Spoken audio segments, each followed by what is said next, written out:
ஒரு மளிகை கடைக்காரரு நல்ல மளிகை கடை, அருமையா வியாபாரம் பண்ணுவாரு, கேட்டதை கொடுப்பாரு, யார் எது கேட்டாலும் சாயந்தரம் வாங்கிட்டு வந்து கொடுத்துருவாரு. அவரு ஒரு நாள் வெளியே வந்து பார்த்தா ஒரு பக்கத்துல வந்து ஒரு கட்டடம் கட்ட ஆரம்பிச்சிட்டாங்க. அவங்ககிட்ட போய் கேட்டாரு, என்னங்க அப்படின்னு கேட்டாரு. ஒண்ணும் இல்ல, நாங்க ஒரு சூப்பர் மார்க்கெட் கட்டுறோம். ஐயோ, சூப்பர் மார்க்கெட் கட்டினா இங்க யார் வருவாங்க? நேரா தான் குரு கிட்ட போனாரு. ஐயா வணக்கம், இந்த மாதிரி ஒரு சூப்பர் மார்க்கெட் கட்டுறாங்க, நான் என்ன பண்ணட்டும்?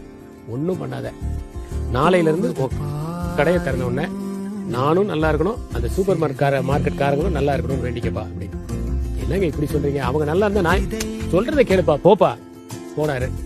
டெய்லி காலையில கதவை திறக்கும் போது என் கடை நல்லா இருக்கணும், சூப்பர் மார்க்கெட் நல்லா இருக்கணும் வேண்டிட்டு உள்ள போவேன். 4 வருஷம் கழிச்சு மறுபடியும் குரு வந்து பார்த்தார். வணக்கம் ஐயா, எப்படி இருக்குது உன் கடை? என் கடையை மூடிட்டையா. அப்படியா, என்னாச்சு? சூப்பர் மார்க்கெட்டை வாங்கிட்டேன். ஓ வெரி குட் வெரி குட். அதாவது பாருங்க, ஏத்தா அப்படி இருக்கணும்னு நல்லா இருக்கணும்னு பிரார்த்தனை பண்ணதுனால இவன் சூப்பர் மார்க்கெட்டை வாங்குற அளவுக்கு இவனுடைய பொருளாதாரம் இம்ப்ரூவ் ஆயிடுச்சு. இதுதான் நல்லெண்ணம் ஏற்படுத்துற அதிர்வலை. நம்ம நல்லதை நினைச்சோம்னா எந்த மாற்றம் ஏற்பட்டாலும் அதை சமாளிக்கலாம். அந்த மாற்றம் நமக்கு சாதகமா இருக்கும்.